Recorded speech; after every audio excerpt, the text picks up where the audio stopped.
हाय students, चला आपण नवीन टॉपिककडे जाऊ. आता आपल्या लास्ट टॉपिकमध्ये आपण जस्ट लास्ट लेक्चरमध्ये आपण significance of moment of inertia हे बघितलं आणि रेडियस ऑफ गायरेशनचा कन्सेप्ट काय ते बघितलं. ओके, एकदम इझी असं आहे. तर रेडियस ऑफ गायरेशनसाठी काढला होता आपल्याला फॉर्म्युला काय मिळाला, k=√i/m. This is the radius of gyration. आता आज आपल्याला नवीन टॉपिक बघायचा आहे, कायनेटिक एनर्जी. बघा, एखादी रिजिड बॉडी आहे, एक्सिस भोवती रोटेशनल मोशन करत आहे, म्हणजेच ते काय करून आलं, मोशन आलं म्हणजेच तिथं व्हेलॉसिटी आहे, आणि व्हेलॉसिटी आली म्हणजेच तिथं काय आहे, कोणती एनर्जी आहे, कायनेटिक एनर्जी आहे. म्हणून बॉडी कोणतं मोशन करत आहे, रोटेशनल मोशन. म्हणजेच रोटेशनल मोशनची कायनेटिक एनर्जी काय असेल, त्या बॉडीची रोटेशनल मोशन परफॉर्म करत असताना कायनेटिक एनर्जी काय असेल त्याचं एक्सप्रेशन आज आपण बघू. एकदम इझी असं एक्सप्रेशन आहे. बघा, पहा, वन बाय जातो. Consider a rigid body rotating about an axis with a constant angular velocity omega. Consider a rigid body rotating about an axis with a constant angular velocity omega. This rigid body is made up of n number of particles. Rigid body कशी आहे, हा first point सांगतो तुम्हाला.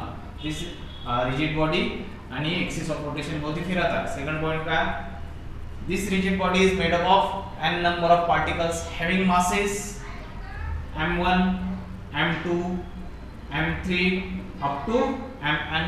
n number of particles are having masses m1, m2, m3 up to mn, situated at a distance of r1, r2, r3 up to rn, situated at a distance of r1, r2, r3 up to rn. हे झालं याचं description. Okay, हे झालं पूर्ण या rigid बॉडीचं description. आता आपल्याला फाइंड आउट करायचं आहे कायनेटिक एनर्जी. सर्वात आधी या रिजिड बॉडीला ऑब्झर्व करा. सेपरेट मास आहे, तर या मासचं मोशन कोणतं होतं मला सांगा. हा एक सेपरेट सिंगल पार्टिकल आहे, पूर्ण rigid body rotational motion perform करून राहिली या ऍक्सिस भोवती. हा आहे ऍक्सिस ऑफ रोटेशन. पूर्ण rigid body axis of rotation भोवती रोटेशनल मोशन करत आहे, परंतु त्यापैकी हा जो सिंगल पार्टिकल आहे, प्रत्येक सिंगल पार्टिकल कोणतं मोशन परफॉर्म करून राहिला. Yes, every single particle performs this circular motion. सांगितलं होतं, सिंगल पार्टिकल जर का सर्क्युलर पाथ मध्ये फिरत असेल तर त्याला कोणतं मोशन म्हणतो आपण, सर्क्युलर मोशन. आणि सिस्टम ऑफ पार्टिकल जर का आली तर ते बनून जातं रोटेशनल मोशन. म्हणून हा प्रत्येक सिंगल पार्टिकल काय करून आला, circular motion. Okay, circular motion perform करत आहे, याचा मीनिंग काय, याची लिनियर वेलोसिटी कशी आहे, वेगवेगळी आहे. या पार्टिकलची लिनियर वेलोसिटी वेगळी आहे, या पार्टिकलची लिनियर वेलोसिटी वेगळी आहे. आणि का लिनियर वेलोसिटी वेगळी आहे ते तुम्ही म्हणू शकता, कारण distance. We know that one relation v = r omega. पहिल्या पार्टिकलची लिनियर वेलोसिटी काय होऊन जाईल, फॉर फर्स्ट पार्टिकल साठी काय होऊन जाईल, v1 = r1 * omega. Omega is the constant. Velocity of first particle r1 * omega. हा फर्स्ट पार्टिकल आहे, याची रेडियस वेगळी आहे म्हणून r1 ओमेगा. सेकंड साठी v2 = r2 * omega, second particle साठी. v3 = r3 * omega, third particle साठी. आणि प्रत्येक पार्टिकलची लिनियर वेलोसिटी ही कशी आहे, वेगवेगळी आहे. कारण कोणाची व्हॅल्यू चेंज होऊन राहिली, r ची व्हॅल्यू. या पार्टिकल साठी रेडियस एवढी आहे, या पार्टिकल साठी रेडियस एवढी आहे, या पार्टिकलची रेडियस त्यापेक्षाही छोटी झाली. म्हणजे प्रत्येक पार्टिकलची लिनियर वेलोसिटी कशी आहे, डिफरंट आहे, परंतु अँगुलर वेलोसिटी कशी आहे, same. We know that in circular motion angular velocity is constant. Angular velocity कशी असते सर्क्युलर मोशन मध्ये, कॉन्स्टंट. ओके, ठीक, हे मिळालं. हे झाली प्रत्येक पार्टिकलची लिनियर वेलोसिटी. तर आपण आता आपली एक मेथड यूज करू. आपल्याला याची कायनेटिक एनर्जी काढायची आहे, पूर्ण रिजिड बॉडीची कायनेटिक एनर्जी काढायची आहे. त्यासाठी आपण काय करू, ही rigid body system of particle पासून बनलेली आहे, खूप साऱ्या पार्टिकल पासून बनली आहे. म्हणून सर्वात आधी आपण सिंगल पार्टिकलची कायनेटिक एनर्जी काढू. याची कायनेटिक एनर्जी, याची कायनेटिक एनर्जी, याची कायनेटिक एनर्जी, आणि नंतर जेवढे पार्टिकल आहेत तेवढ्या पार्टिकलच्या सर्व कायनेटिक एनर्जीची जेव्हा आपण ऍडिशन करू त्यावेळेला ऑटोमॅटिकली आपल्याला या रिजिड बॉडीची कायनेटिक एनर्जी मिळून जाईल. ओके, ठीक आहे. मग सर्वात आधी फोर्थ पॉइंट बघा, kinetic energy of first particle. Kinetic energy of first particle, पहिल्या पार्टिकलची kinetic energy we know that. Kinetic एनर्जीचा फॉर्म्युला काय? Kinetic energy is equals to half times M V square. हा फॉर्म्युला आहे कायनेटिक एनर्जीचा, आपल्याला माहिती आहे. फॉर फर्स्ट पार्टिकल साठी काय होईल? Kinetic energy of first particle is equals to half times m1 into v1 square. First particle साठी काय झालं? m1 into v1 square. तसंच kinetic energy of second particle काय होऊन जाईल? Half times m2 into v2 square. Third particle साठी काय होईल? Kinetic energy of third particle is half times m3 into v3 square. असे किती पार्टिकल्स आहेत? n नंबर ऑफ पार्टिकल्स आहेत, म्हणून काय kinetic energy of n number of particle is half times mn vn square. Okay, आता ठीक आहे. आपल्याकडे आणखी एक रिलेशन आपल्याला माहिती आहे. सध्याच आपण काढून टाकलो v1 equals to r1 omega, v2 equals to r2 omega, v3 equals to r3 omega. असं जर का काढत गेलो तर vn equals to rn into omega मिळेल. ह्या सर्व व्हॅल्यूज v1 v2 v3 ह्या व्हॅल्यूज जर का इथं पुट करून आपण इक्वेशन मिळवलं तर काय मिळेल? Kinetic energy of first particle becomes half times m1 into v1 is r1 into omega, therefore v1 square is r1 square omega square, right? तसंच इथं काय मिळेल? Half times m2 into r2 square omega square. इथं काय मिळेल? Half times m3 into r3 square omega square. किती number of particles आहेत? n number of particles आहेत, म्हणून काय होऊन जाईल? 1/2 m3 into mn into rn square omega square. मिळाले इक्वेशन आपल्याला. Suppose equation 1 2 3. ओके, 1 2 3 अशी खूप सारी इक्वेशन्स आपल्याला मिळाले. इथं आपण कायनेटिक एनर्जी काढली कोणाची? एका सिंगल पार्टिकलची. आणि सिंगल पार्टिकल कोणतं मोशन परफॉर्म करून राहिले होते? Circular motion. आता आपल्याला पूर्ण रिजिड बॉडीची कायनेटिक एनर्जी काढायची आहे. तर हे जे सिंगल पार्टिकल्स आहेत, या सिंगल पार्टिकलच्या कायनेटिक एनर्जीचे ऍडिशन करू, जी कायनेटिक एनर्जी मिळेल ती असेल या पूर्ण रिजिड बॉडीची kinetic energy.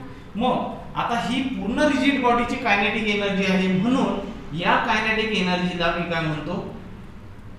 Kinetic energy of rotation, E rotation. Kinetic energy of rotation, कारण पूर्णचे ऍडिशन करून आलो ना आपण. सिंगल पार्टिकल असला तर सर्क्युलर मोशन, सर्व पार्टिकल्स एकत्र आले सिस्टम ऑफ पार्टिकल असलं तर रोटेशनल मोशन. मग या सिस्टम ऑफ पार्टिकलची जी कायनेटिक एनर्जी असेल त्या कायनेटिक एनर्जीला आपण काय म्हणू? E rotation. आणि ही कशाच्या इक्वल येईल?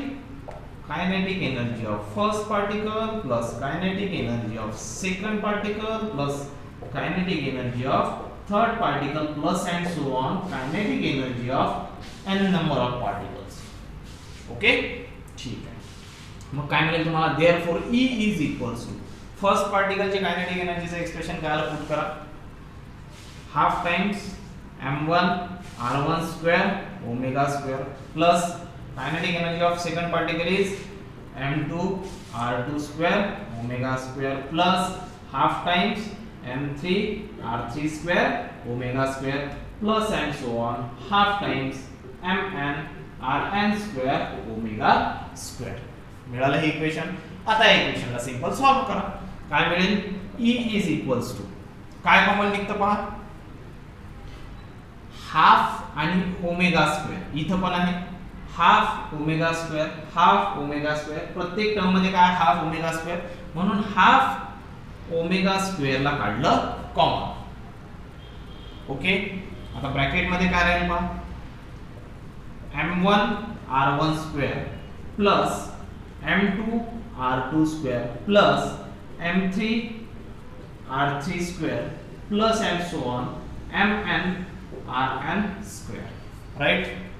ओके, आता या इक्वेशनला मी कसं लिहू शकतो, E equals to half times omega square into, हे जे ब्रॅकेट दिसतंय हे ब्रॅकेट एक्सपान्शन आहे. कोणाचं एक्सपान्शन आहे याला मी असं लिहू शकतो का, समेशन ऑफ सर्वांची काय ऍडिशन, समेशन ऑफ कोणाकोणाची, समेशन ऑफ सर्वांची ऍडिशन आहे आणि प्रोडक्ट आहे, product of mi ri square आणि इथं i changes from 1 to n, i changes from 1 to n. म्हणजेच हे जे ब्रॅकेट आहे या ब्रॅकेटला मी असं लिहू शकतो, हे समेशन आहे mi आणि ri च्या स्क्वेअरच्या प्रोडक्टची, म्हणून काय लिहिलं मी, summation of mi ri square where i changes from 1 to n. Since इथं i ची व्हॅल्यू कशी चेंज होते, i equals to 1 2 3 up to n, i changes from 1 to n. ठीक आहे, therefore we get E equals to half times omega square into, आता carefully observe करा, हे जे दिसतं आहे summation of mi ri square where i changes from 1 to n, ही कोणाची डेफिनेशन आहे, this is the formula of the definition of moment of inertia. म्हणजेच याच्या जागी आपण काय लिहू इथं I, सिन्स काय दिसत, I is equals to summation of mi ri square where I changes from 1 to n. याला सरळ लिहा मग, E equals to half times I into omega square, I into omega square. This is the kinetic energy of rotating body. हा formula कशाचा तयार झाला, kinetic energy of rotating body. काय मिळालं, E rotational equals to half times I into omega square.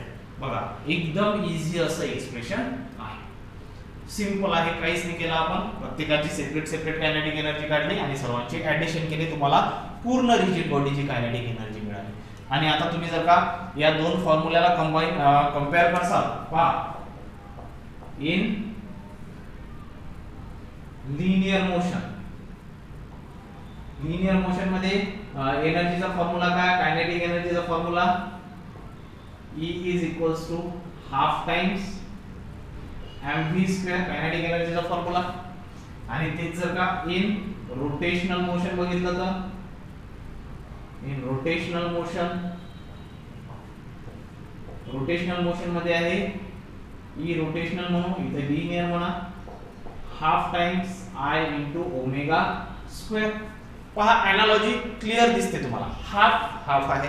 Linear motion मध्ये mass असतो की जो इनर्शिया मेजर करतो, रोटेशनल मोशन मध्ये इनर्शिया कोण मेजर करतो, मोमेंट ऑफ इनर्शिया हा इनर्शिया मेजर करतो, म्हणजे इथे आला I. लिनियर मोशन मध्ये व्हेलॉसिटी असते पण ती लिनियर व्हेलॉसिटी असते, रोटेशनल मोशन अँग्युलर मोशन मध्ये व्हेलॉसिटी असते, त्या व्हेलॉसिटीला आपण काय म्हणतो, अँग्युलर व्हेलॉसिटी. म्हणजे इथं हाफ टाइम्स mv स्क्वेअर, तर इथं काय झालं, half times I omega square. Same असंच आपण लास्ट लेक्चर मध्ये बघितलं, कशाच्या संदर्भात, टॉर्क क्यूशी. काय बघितलं लास्ट लेक्चर मध्ये, लिनियर मोशन मध्ये F equals to m into a, rotational motion मध्ये torque equals to I alpha, F tau m I आणि a अल्फा. हे काय त्याचे एनालॉजी आहे, सिग्निफिकन्स आहे in linear motion and in rotational motion. Okay, this is the expression for kinetic energy of rotating body which is rotating in uniform angular velocity about an axis. Okay, ठीक है, this is the expression half times I omega square. Okay, आला तुमच्या लक्षात, एकदम easy असं expression आहे. ठीक आहे, बाकी आता याच्या समोरचा टॉपिक बघू आपण.